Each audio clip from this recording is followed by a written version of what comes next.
এখানে একটা মর্মান্তিক ঘটনা ঘটছে, আপনারা অলরেডি জানেন এবং শুনেছেন আর কি। সেটা হচ্ছে যে আমাদের এখানে আমাদের জাস্ট নবাবগঞ্জ ফাঁড়ির অপোজিটে যে নর্থ ভিউ হোটেলটা আছে, সেই হোটেলের ছাদ থেকে পড়ে এই নুসরাত নামের একটা মেয়ে মারা গেছে কিছুক্ষণ আগে।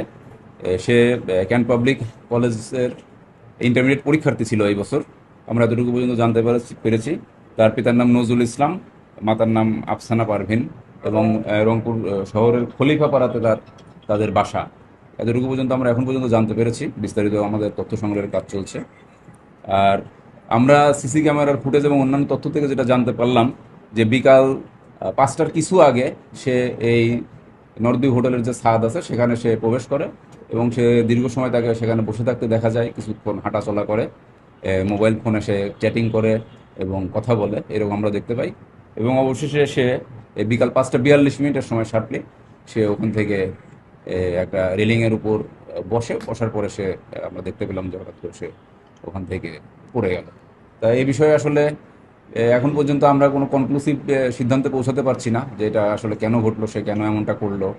এগুলো আমরা বিস্তারিত তদন্ত করব, তদন্তের পরে হচ্ছে এটা নিয়ে আমরা ফাইনাল মন্তব্য করব।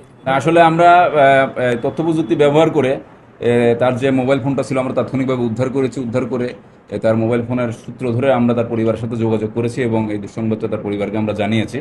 জানানোর পরে তারা হয়তো কিছুক্ষণের মধ্যে চলে আসবে। আর সে বিজ্ঞান বিভাগেই পড়তো। আমরা তার সহপাঠীদের সাথে দু একজনের সাথে কথা বলেছি, এই কথা বলে নিশ্চিত হয়েছে আর কি তার পরিচয়টা। একাই উঠেছে কিনা হ্যাঁ, সে আমরা সিসি ক্যামেরা ফুটেজে এখন পর্যন্ত যেটা দেখতে পাচ্ছি যে সে একাই উঠেছে, এবং 4টা 54 মিনিটের সময় সে সেখানে ইন করে এবং প্রায় ঘন্টাখানেক সে সেখানে অবস্থান করে, এবং তারপর 5টা 42 মিনিটের সময় সে সেখান থেকে পড়ে যায়। ছাদ কি খোলা থাকে? এত বড় একটা ভিআইপি হোটেলের ছাদ কি খোলা থাকে অ্যাকচুয়ালি? হ্যাঁ, ওইটা তো ওপেন ছাদ। হোটেল কর্তৃপক্ষের সাথে আমরা যোগাযোগ করেছি, সে হোটেলের কোনো এই রেজিস্টার্ড বোর্ডারও ছিল না, রেস্টুরেন্টেও বসেনি সে। আসলে আপনারা জানেন যে হোটেলটাতে সরাসরি ছাদে চলে যাওয়া যায় লিফটে। সম্ভবত সে ওইভাবেই গিয়েছিল। কার সাথে কথা বলেছে এরকম? না না, এখনো পর্যন্ত আমরা এটা ফোনের তার মেসেজগুলো আর কি ধরনের আর কি ছিল আর কি? ফোনে আসলে তার যে ফোনটা আমরা পেয়েছি এটা এখনই ডিটেলস বলা সম্ভব না, এটা একটু সময় সাপেক্ষ ব্যাপার। তবে কোনো মেসেজিং অ্যাপস তার ফোনে ছিল না আর কি।